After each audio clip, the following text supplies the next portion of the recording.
They say you never forget the day your life breaks open. Mine wasn't loud. It wasn't dramatic. It was quiet. So quiet that I could hear the clock ticking above the kitchen stove when it happened. It was a Thursday evening, and I was making lemon chicken for dinner, his favorite. The house smelled of garlic and thyme, and soft jazz played from the speaker tucked behind the fruit bowl. My husband, Marcus, was supposed to be home by 6, but by 7, the food had cooled, and the silence had begun to stretch too long. I didn't think much of it then. He was a lawyer. Cases ran late, clients lingered, traffic existed. But something inside me, a whisper I'd been ignoring for months, started to stir. Marcus had changed lately. Not all at once, but like a slow season turning, his eyes colder, his words shorter, his smiles rarer. I used to tell myself it was stress. That's what love does, doesn't it? It finds reasons to forgive before reasons to question. At 7:42, his text came through. Don't wait up for me. Big case, late night, 3 short sentences. No heart emoji, no love you. Just facts, like he was speaking to a stranger. I stared at the screen until it dimmed to black. And in that silence, something inside me shifted. I poured myself a glass of wine I didn't want and sat at the table across from the empty chair where he should have been. I tried to taste the food, but everything, salt, spice, even warmth, felt gone. It wasn't just the dinner that had gone cold. Before I go further, you should know, Marcus wasn't always this man. When I met him, he was all laughter and promise. I was 26, teaching art to kids at a community center, and he was volunteering for legal aid. He said I had paint on my soul, whatever that meant. He used to show up with lunch just to watch me work. He called me his calm in the chaos. And for years, that's exactly what we were. Calm, steady, good. Our house was small, but warm. We built dreams there, painted the walls ourselves, mismatched furniture, dinners in socks and sweatshirts. We even planted a little lemon tree in the backyard, the same one whose fruit I used tonight. But life doesn't shatter in one blow. It cracks, piece by piece. Late nights became longer. Calls became shorter. His laughter, once full of color, dulled to gray. The worst part? He stopped looking at me like I was his home. That night, after cleaning up the untouched dinner, I tried to sleep. But sleep wouldn't come. My mind replayed every look, every shift, every unanswered text. Around midnight, I reached for his iPad on the nightstand. I didn't mean to snoop. Not really. I told myself I just wanted to check his calendar to see if there really was a big case. But one tap changed everything. His messages were open. A woman named Clara. The chat wasn't recent, it was active. The kind of conversation that felt familiar, soft, intimate. They'd been talking for months. I scrolled, each message like a blade slicing deeper. You make me feel alive again. Wish I could wake up next to you instead of pretending every morning. Soon, baby. I promise. My throat closed. The walls of the room blurred. I couldn't even cry. My body was too stunned for that. I just sat there, clutching the tablet, staring at the life I thought I had, realizing it was already gone. When Marcus came home at dawn, I was at the kitchen table again. Same chair, same clock ticking. But I wasn't the same woman. He froze when he saw me. His tie was loosened, eyes tired, or maybe guilty. Hey, he said quietly, pretending to be normal. I didn't speak. I just turned the iPad toward him. He looked at it, blinked once, twice, then sighed. Not shocked, not ashamed, just caught. I was going to tell you, he muttered. Really? My voice cracked. Before or after you built a second life with her? He didn't answer. He just sat across from me, hands folded like a man waiting for a sentence. You could have just told me you didn't love me anymore, I whispered. I didn't want to hurt you, he said. That line, I didn't want to hurt you, felt like the cruelest joke of all. I laughed, a sound too sharp to be human. You didn't want to hurt me? You burned our whole life down, Marcus. He lowered his gaze. I didn't mean for it to happen. I felt trapped. Trapped. That word echoed through me like thunder. So that's what I was now. His cage. He packed a small bag that morning. Didn't even fight. Didn't ask for forgiveness. Didn't promise to fix things. Before walking out, he said, "You'll be okay. You're strong." And then the door closed. The quiet that followed wasn't peace. It was a scream without sound. For the next few days, I moved like a ghost. I went to work. I smiled at people. I said I'm fine 100 times, until I almost believed it. But every night when the lights went out, I'd sit on that kitchen floor with my lemon tree visible through the window and wonder, how do you heal when the person you trusted most is the one who broke you? A week later, my friend Alina stopped by unannounced. She took one look at me, unwashed hair, untouched food, and said, "No, we're not doing this." She dragged me out of the house and into the sunlight. We went to a small cafe near the river. I didn't want to talk, but the world outside felt different. Noisy, alive, uncaring, and somehow that helped. We sat there, sipping coffee, watching strangers laugh. Alina didn't push. She just said quietly, "You can let this destroy you, or you can let it teach you who you are." That sentence stayed with me. That night, I wrote it on a sticky note and placed it beside my bed. The next morning, I took off my wedding ring. Not in anger, but in acceptance. I looked at it sitting on the table, the way sunlight touched it like it was still precious.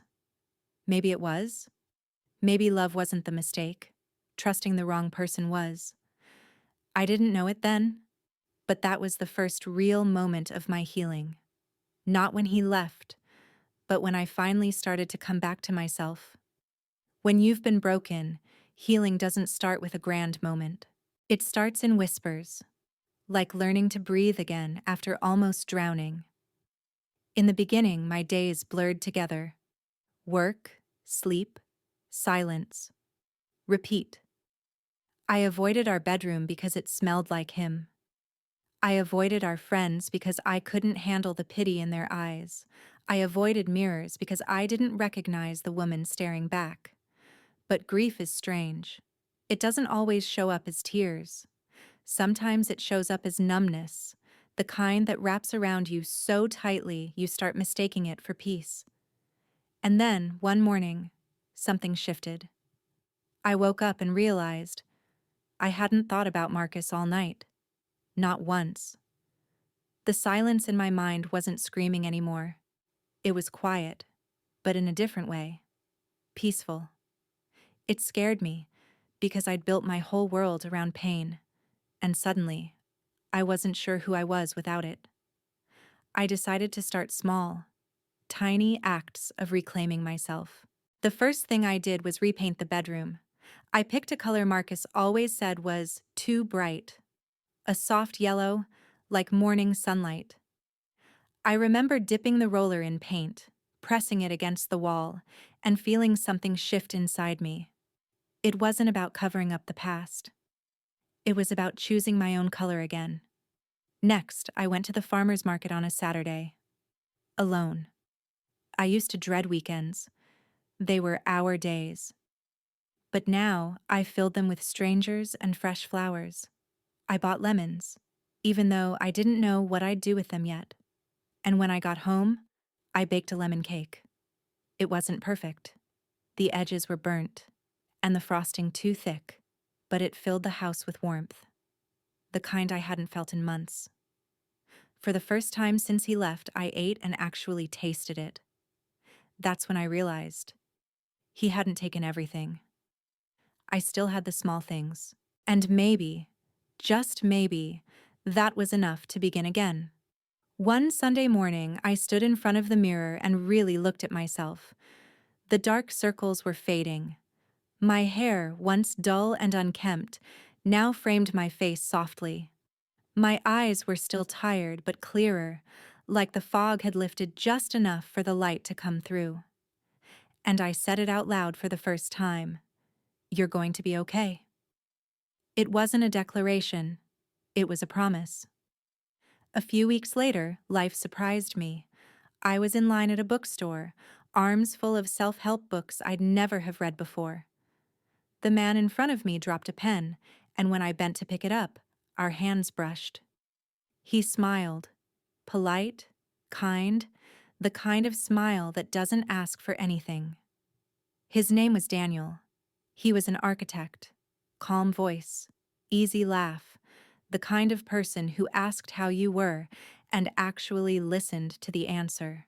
We talked about books, about travel, about how lemon trees only bloom when they feel safe. I told him I had one in my backyard, though it hadn't bloomed in a long time. He smiled. Maybe it's waiting for you to bloom first. I don't know why, but that line lingered in my mind long after he left. Just when I thought I was getting better, the past found a way to knock again. One evening, Marcus called. I stared at the phone for a long time before answering. "Hey," he said, his voice too casual. "How are you?" I almost laughed. "Is that what we're doing now? Small talk?" He sighed. "I didn't call to fight. I just wanted to check in. Why?" He was quiet. Then, "I heard about your exhibit opening next month." "I'm proud of you, the exhibit. My first real art show. It had taken everything in me to get that opportunity. And now, he wanted to be part of that story." "Don't," I said softly. "Don't pretend to care now." "I do care," he insisted. "I made mistakes, but I still want you to be happy." "Then let me go," I whispered. He didn't respond. The silence between us said everything words couldn't. When the call ended, I cried, but not the same way I used to. It wasn't grief. It was release. Healing, I realized, isn't about never hurting again. It's about learning to let go without losing yourself. The next few weeks, I poured everything into my art. My paintings changed. They used to be structured, tidy, symmetrical, like I was trying to control chaos. But now they were raw. I painted sunsets with unfinished edges, faces with blurred emotions, skies that refused to stay blue. People started noticing. The gallery owner said, "Your work feels alive." I smiled. That's because it finally is. When the night of the exhibit came, I wore a simple white dress. Nothing fancy, but it made me feel new. My hands trembled as people stopped to admire my work, their faces softening in quiet awe. One woman stood in front of my favorite painting for a long time, a piece called Becoming. It showed a woman standing under a lemon tree, sunlight breaking through the branches. She turned to me and asked, "What's her story?" I thought for a moment. She lost everything once. But then she realized, peace isn't something you find. It's something you grow. The woman smiled through tears. "That's beautiful." I thanked her, but inside I was thanking myself. For surviving. For choosing life again. After the crowd left and the lights dimmed, I stood in front of Becoming alone. That's when I heard footsteps behind me. I turned, and there he was. Marcus. He looked older somehow. Tired. Regret carved into the corners of his face. "I didn't come to ruin anything," he said quietly. "I just wanted to see what you've become." I didn't speak. He walked closer to the painting. His voice broke. "You were always the strong one." For a moment, I saw the man I used to love, the one who laughed, who built dreams, who promised forever. But then I remembered the silence he left behind. "I was strong," I said softly, "but I didn't know it until you broke me." He looked at me with something like guilt or admiration, maybe both. I'm sorry. I know, I said. And I forgive you. He looked surprised. You do? Yes, but not for you. For me, when he left that night, it didn't hurt. It didn't sting. It just ended, like the final note of a song that's been playing too long. I went home, stood by my lemon tree, and realized it was blooming again. Tiny yellow blossoms glowing in the moonlight. And as I stood there, barefoot on the grass, the breeze warm against my skin, I felt it for the first time in months. Peace. Not the kind that comes from forgetting, but the kind that comes from forgiving, from letting go, from choosing to live again. I whispered to the night, I'm still here, and I'm still becoming. There's something strange about peace. It doesn't arrive with fireworks or loud declarations. It comes quietly, like sunlight slipping through closed curtains after a long, dark night. After the exhibit, life slowed down in the most beautiful way. Days were simple again. Mornings filled with the smell of coffee and the soft hum of the world outside my window. I no longer rushed through the hours. I lived them, one by one. It's strange how the same streets that once felt heavy now looked different, gentler, as if they'd been waiting for me to notice them again. I started every morning by watering the lemon tree. It had become my ritual, a quiet moment between me and the earth. Every new blossom felt like a tiny reminder that healing is not a single moment. It's a daily choice. I'd whisper things to the tree, silly things like, "You're doing great," or "We made it." Maybe it was crazy, but somehow it felt like talking to an old friend. And then I'd paint. Not for the gallery, not for anyone else, but for me. I painted emotions I couldn't put into words. Joy that looked like morning fog. Forgiveness that looked like light dancing on glass. Art had stopped being a way to escape. It became the way I existed. Daniel and I ran into each other again, at the same bookstore, as if the universe enjoyed symmetry. He noticed the small lemon pendant around my neck and smiled. It bloomed, didn't it? It did, I said softly. And so did I. We had coffee after that. Just coffee. No pressure, no promises. He listened when I talked about my art, my fear of losing myself again, and my quiet determination to never settle for less than peace. He didn't try to fix me. He just sat there, hands around his cup, eyes steady. Sometimes healing isn't found in grand gestures. It's found in someone who lets you take up space, who doesn't rush your silence. Over time, coffee became dinners, dinners became walks, and walks became shared laughter under city lights. But I didn't rush it. For the first time in my life, I didn't need anyone to complete me. I was whole on my own, and that made every new connection softer, freer. One evening, I found a box under my bed. Old letters I had written during the worst nights, when the pain was too much to carry. Letters to Marcus, to myself, to no one. I opened one. It said, "I don't think I'll ever feel whole again." I smiled sadly, because I had. Another said, "Maybe the world is punishing me." But it wasn't. The world was teaching me. I gathered all those letters, walked to the backyard, and burned them under the moonlight. Not in anger. Never in anger. But in gratitude. Every flame that rose felt like a page of my story being released into the sky. And when the fire died, I felt lighter. Months later, I received a message from Marcus's sister. She said he'd moved away, somewhere by the coast. He'd gotten help, started therapy, and was rebuilding his life. For a long time, I didn't know how to feel. But one evening, I wrote him a short note.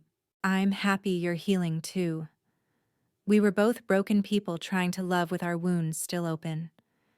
"Take care of yourself," I never sent it. But somehow, I didn't need to. Some words are meant to be released.